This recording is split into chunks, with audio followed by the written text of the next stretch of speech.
জয় যিশু বন্ধুরা, কেমন আছো তোমরা সবাই? আমি খুব ভালো আছি। আর এটা কিছু মাস আগের ভিডিও, মানে শীতকালের। আর আমরা কিন্তু প্রায় দিন আমি আর হাজব্যান্ড বেরিয়ে যেতাম সকালবেলায় চা খেতে। তো আজকেও সেরকম একটা সুন্দর সকাল দেখে দুজনে চা খেতে বেরিয়ে গেছি। আর এই খালপাড়েই হচ্ছে আমাদের আড্ডা। এই খালপাড়ের রাস্তাটা এত সুন্দর, দুজনে এখানে চা খেতে চলে এসেছি। কি সুন্দর রাস্তা দেখছো? আর এই যে ছোট্ট ছোট্ট ধাবা থাকে, আর এখানে বসে চা খেতে যে কি মজা লাগে। আর খালপাড়টা দেখলে তো আজকের ওখানে বসে বসে দেখছিলাম উল্টো দিকে একটা সাঁকো আছে ওপারে যাওয়ার। তো চলো, হাজব্যান্ডকে বললাম চলো যাই দেখি ওপারটা কি আছে।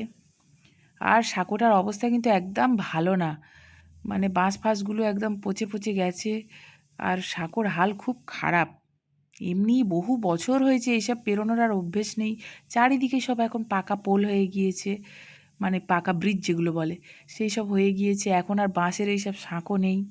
ছোটোবেলায় খুব পেরোতাম, কিন্তু এখন অনেক বছর আর এইসব না গিয়ে গিয়ে আমি কিন্তু খুব ভয় পাচ্ছিলাম।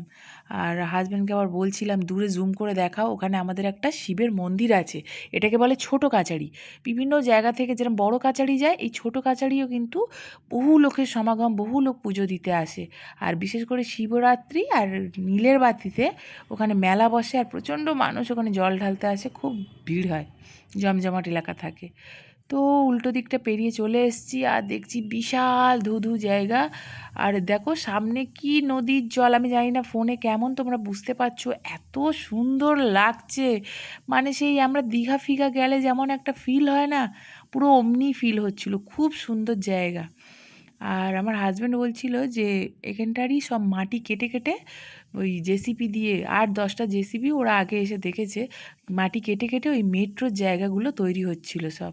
মেট্রোর যেখানটায় সব, মানে রাত্রেবেলা মেট্রোর গাড়িগুলো এসে গোডাউন হয়, তো সেইখানে সব জায়গা রেডি হচ্ছিলো। এই পাশে আবার একটা রিসোর্ট মতো কি কারোর বাংলো বাড়ি তৈরি করা, সেটা আমি দেখাচ্ছিলাম। হয়তো কারোর শহরে বাড়ি এখানে বাংলো বাড়ি করা আছে। তো সে যাই হোক, জায়গাটা এত অপূর্ব সুন্দর। আর এই ঝিলে নাকি পাসও দেয় মাছ ধরার। সে ঝিল কি বলবো, এটা যেন মানে একটা মিনি দীঘা। এত সুন্দর জল আর এত গভীর, তোমরা বুঝতে পারছো কি জানি না, জায়গাটা সত্যি না এলে তোমরা বন্ধুরা বুঝতে পারবে না, এত ভালো জায়গা।